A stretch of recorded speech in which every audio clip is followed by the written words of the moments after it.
हमारे YouTube channel पर स्वागत है। तो आज इस वीडियो में हम बीए प्रोग्राम का फर्स्ट सेमेस्टर का क्रिएटिव राइटिंग का एक इम्पोर्टेंट टॉपिक करने वाले हैं। तो आज हम जानेंगे व्हाट इज़ वर्ड प्ले, मतलब कि वर्ड प्ले का मतलब क्या होता है।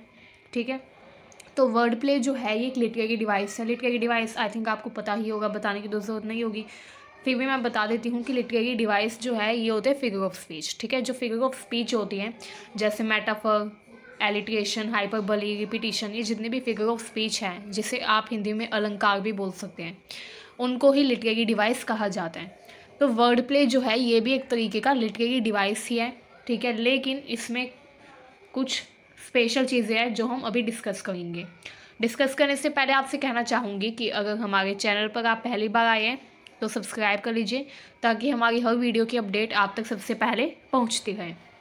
तो यहाँ पर देखिए क्या लिखा हुआ है, word play is a literary device in which writers employ the definition और sound of words for the sake of amusement. तो ये एक ऐसा लिटरेरी डिवाइस है जिसके अंदर राइटर जो है वो कुछ स्पेशल साउंड्स एंड कुछ स्पेशल वर्ड्स ऐड करता है अपनी राइटिंग में, उसको और ज़्यादा अम्यूज़मेंट बनाने के लिए, और ज़्यादा अच्छी बनाने के लिए। जैसे जब आप पोएम पढ़ते हैं तो उसमें आपको अलग अलग स्पेशल वर्ड्स देखने को मिलते होंगे, जैसे स्नेक, लेक, है ना, ऐसे वर्ड्स जिसमें आप बोल सकते हैं कि हाँ इसमें लिटरेरी डिवाइस है, फिगर ऑफ स्पीच है। तो वर्ड प्ले भी वही होता है एक तरीके से। जो पोइट होता है या जो राइटर होता है वो अपनी राइटिंग को और ज़्यादा अम्यूजिंग बनाने के लिए, उसमें और ज़्यादा उसको अच्छा दिखाने के लिए वो क्या करता है, कुछ डिफरेंट साउंड वाले वर्ड्स ऐड करता है। ठीक है, तो इसे ही वर्ड प्ले कहा जाता है। An instance of word play may be called a play on words. अगर हम वर्ड प्ले की लिटरल मीनिंग देखें तो इसका मतलब है एक तरीके से प्ले ऑन वर्ड्स, मतलब कि वर्ड्स के साथ खेलना। ठीक है, पन जो है ये एक तरीके का फिगर ऑफ स्पीच है। ठीक है, इसके बारे में भी हम पढ़ेंगे। ये एक काफ़ी पॉपुलर एंड काफ़ी क्लेवर वर्ड प्ले है।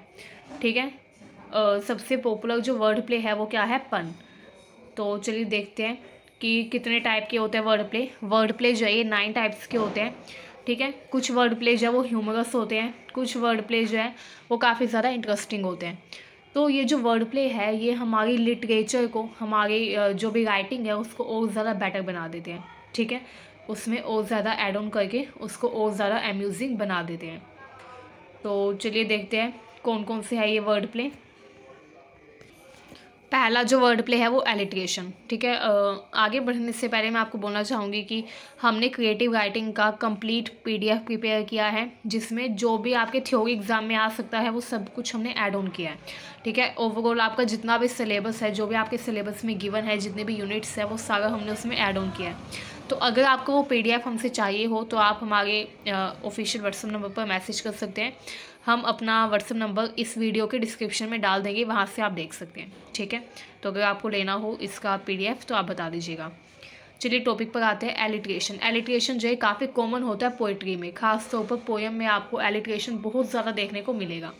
ठीक है, एलिट्रेशन का मतलब होता है रिपीटिशन ऑफ कॉन्सोनेंट साउंड्स। जब कॉन्सोनेंट साउंड्स की रिपीटिशन होती है तो उसको एलिट्रेशन बोलते हैं। ठीक है, जैसे यहाँ पर दिखाया हुआ है, balls bounced blissfully below the bench. तो इसमें देखिए बी जो है ये काफ़ी बार रिपीट हो गया है, हर वर्ड के आगे बी है।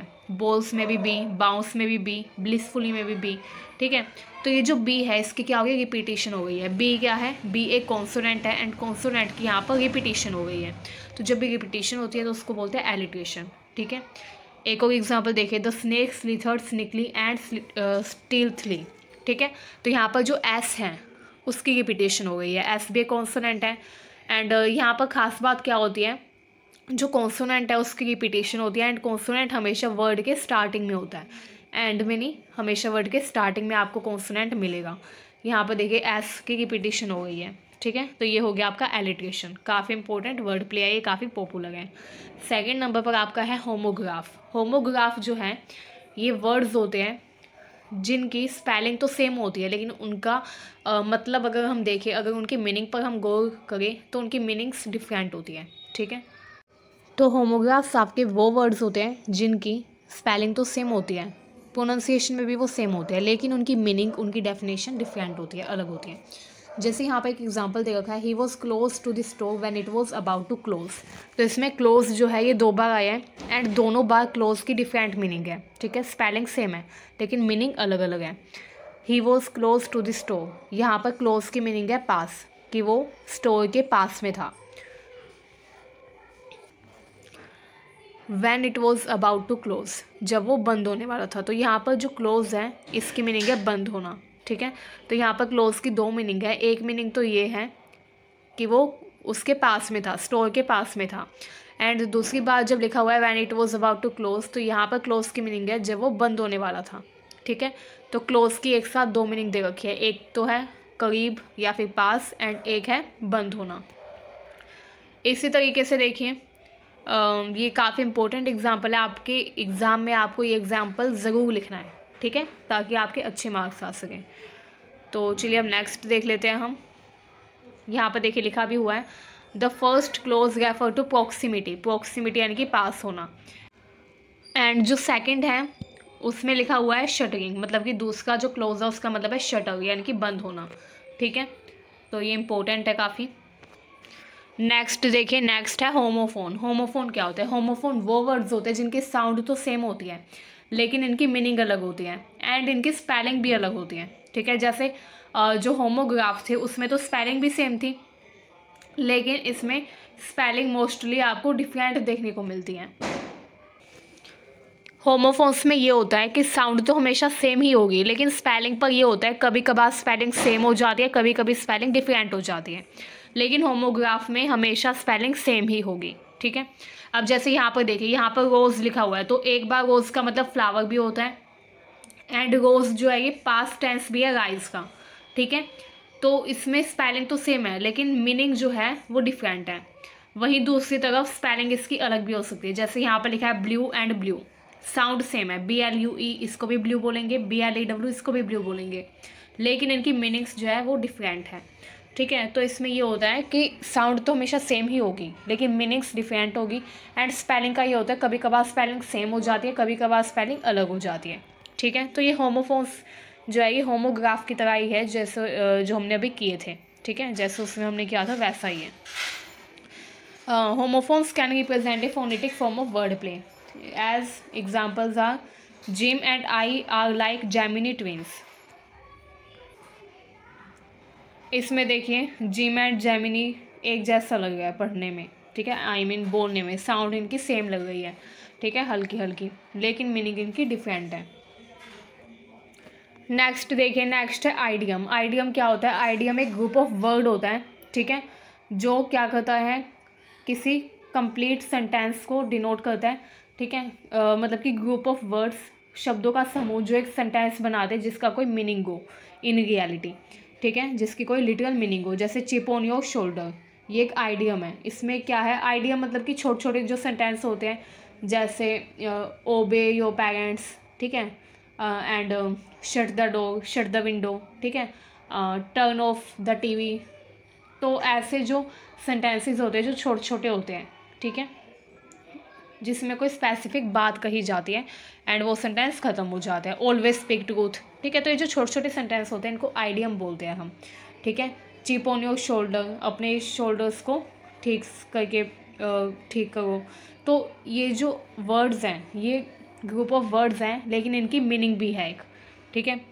तो ये जो छोटे छोटे सेंटेंस होते हैं इनको ही आइडियम हम बोलते हैं, ठीक है। ये भी आपको बहुत ज़्यादा देखने को मिलेंगे पोएम में, स्टोरीज़ में, इन सब में, क्योंकि ये उसके एक्सप्रेशन को और ज़्यादा इन्हेंस कर देते हैं और ज़्यादा बेटर बना देते हैं, ठीक है। चलिए नेक्स्ट देखते हैं। नेक्स्ट है मेटाफर। चलिए अब नेक्स्ट देख लेते हैं। नेक्स्ट जो है वो है मेटाफर। मेटाफर क्या होता है? मेटाफर एक ऐसी फिगर ऑफ स्पीच है जिसमें हम दो अलग अलग चीज़ों का कंपैरिजन करते हैं विदाउट यूजिंग लाइक और एज। मतलब कि जब हम दो चीज़ों का कंपैरिजन करें as and like word use किए बिना, जैसे मैं बोलूँ that this is a heaven, this place is heaven. अब ये जो स्थान है वो स्वर्ग है। क्या सच में स्थान स्वर्ग है? नहीं ना, ये मैंने सिर्फ कंपैरिजन किया है कि वो इतना सुंदर है जैसे स्वर्ग हो, हेवन हो, ठीक है। तो इसमें मैंने लाइक या एज वर्ड का यूज़ नहीं किया। जैसे मुझे ऐसे बोलना चाहिए था that this place is like a heaven, ठीक है, this place is like heaven, तो लाइक वर्ड का अगर मैं यूज़ करूँ तो सही से कंपैरिजन होता है। लेकिन अगर मैं बोल दूँ that this place is haven, तो इसमें मैंने लाइक यूज़ के बिना कंपैरिजन कर दिया कि ये चीज़ ये जगह ही हेवन है, स्वर्ग है, ठीक है। बट रियल में तो वो जगह स्वर्ग नहीं है, ये तो कॉमन सी बात है। इसी तरीके से देखिए, न्यूयॉर्क इज़ ए कॉन्क्रीट जंगल, मतलब कि न्यूयॉर्क जो है ये एक ईंट पत्थरों का जंगल है, ठीक है। क्या वो सच में जंगल है? नहीं ना, वो तो एक शहर है, सिटी है, ठीक है। तो इसमें सिटी को कंपेयर किया है कॉन्क्रीट जंगल से, क्योंकि वहाँ पर बहुत लंबी लंबी बिल्डिंग्स है, बहुत ज़्यादा कंस्ट्रक्शन वहाँ पर हुआ कि वहाँ पर इतनी बड़ी बड़ी बिल्डिंग्स बन गई, इसलिए उसको कॉन्क्रीट जंगल कहा है। लेकिन वो रियल में तो कॉन्क्रीट जंगल नहीं है, जबकि यहाँ पर बोलना चाहिए था that New York is like a concrete jungle, तब ये सेंटेंस सही होता। तब उसको हम सिमिली बोलते हैं अगर हम लाइक या एज वर्ड का यूज़ करते तो। लेकिन यहाँ पर हमने लाइक या एज वर्ड का यूज़ किए बिना कंपैरिजन किया, तो ये मेटाफर हो गया, ठीक है। नेक्स्ट देखते हैं, ओनोमेटोपिया क्या होता है। ओनोमेटोपिया जो है ये मेनली क्या होती है, जो भी साउंड्स होती हैं, ठीक है, उनको ही हम ओनोमेटोपिया बोलते हैं, जो एनिमल साउंड्स होती हैं। मैं तो जितनी भी आपकी एनिमल साउंड्स होती है, जो भी आपको एनिमल की साउंड्स सुनने को मिलती है, उनको ही हम ओनोमेटोपिया बोलते हैं। जैसे हीज़ क्या है, यहाँ पर जो लिखा हुआ है हीज़, ये किसकी साउंड है, ये स्नेक की साउंड है, ठीक है। एंड ये पर लिखा हुआ है, बैंग लिखा हुआ है, बैम लिखा हुआ है, ठीक है। तो ये सारी साउंड्स हैं। बार्क मतलब भौंकना, ठीक है, ये किसकी साउंड है, ये डॉग की साउंड है। तो जितनी भी साउंड्स होती हैं ये सब किस में आती है, ओनोमेटोपिया में, ठीक है। काफ़ी इंपॉर्टेंट है, ये पता होना चाहिए। नेक्स्ट देखते हैं पन। पन क्या होता है। पन जो है ये भी एक लिटरेरी टेक्निक है, ठीक है, जिसमें हम वर्ड्स का डिफरेंट तरीके से यूज़ करते हैं। इसमें क्या होता है, ये काफ़ी इंपॉर्टेंट है, वर्ड प्ले की फॉर्म काफ़ी इंपॉर्टेंट फॉर्म है वर्ड प्ले की, ठीक है, जिसमें कॉमेडी देखने को मिलती है, क्रॉस वर्ड पजल्स, ठीक है। इन सब में इसका मेनली यूज़ किया जाता है। कॉमेडी वगैरह जो होती है इसमें पन का यूज़ किया जाता है। एग्जाम्पल देखिए, you know my deers are dear to me. इस सेंटेंस में डर्स का मतलब है फीमेल डियर, ठीक है, मतलब कि जो फीमेल डियर होती है उसको डर्स बोलते हैं, ठीक है। तो इसमें डर्स किसके लिए यूज़ किया गया है, फीमेल डियर के लिए। Are dear to the owner, but dear जो है इसकी साउंड भी हमको डियर जैसी लग रही है, तो आई थिंक ये आपको थोड़ा कॉम्प्लिकेटेड लग रहा होगा, इसमें इतना ज़्यादा ध्यान देने की ज़रूरत नहीं है, ठीक है। बस आपको जो मैंने एग्जाम्पल दिखाया है एंड यहाँ पर जो आपको लिखा हुआ दिख रहा है, आप इसको अच्छे से याद कर लीजिएगा, ज़्यादा गहराई में जाने की ज़रूरत नहीं है। चलिए नेक्स्ट देखते हैं। बस आपको इस चीज़ का ध्यान रखना है कि इसका मेनली यूज़ कॉमेडी वगैरह में किया जाता है, ठीक है। नेक्स्ट है सिमिली। सिमिली का मैंने बताया था, जैसे मेटाफर होता है वैसा ही सिमिली होता है, बट इसमें हम कंपैरिजन करते हैं लाइक या एज वर्ड का यूज़ करके। जैसे you are as beautiful as like moon, ठीक है, तुम चाँद के जितनी वी कैन से ब्यूटीफुल हो, ठीक है। तो इसमें सिमिली होगा क्योंकि इसमें हमने लाइक एंड एज दोनों वर्ड्स का यूज़ किया है। इसी तरीके से देखिए, अगर मैं बोलूँ this city is as beautiful as like heaven, ठीक है, तो मैंने इसमें हेवन से कंपैरिजन किया है सिटी का, लेकिन मैंने इसमें लाइक एंड एज वर्ड का यूज़ किया है, तो ये हो जाएगा सिमिली, ठीक है।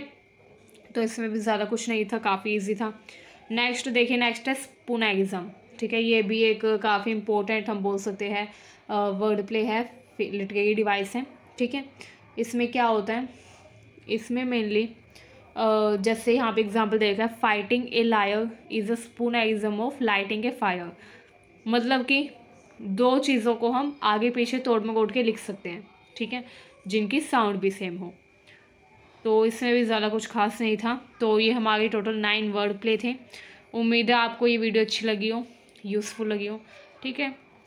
वीडियो अच्छी लगी हो तो ज़्यादा से ज़्यादा शेयर करें अपने सभी दोस्तों के पास, एंड हमारे चैनल को ज़रूर सब्सक्राइब करें ताकि हमारी हर वीडियो की अपडेट आप तक सबसे पहले पहुंचती रहे। Thank you very much.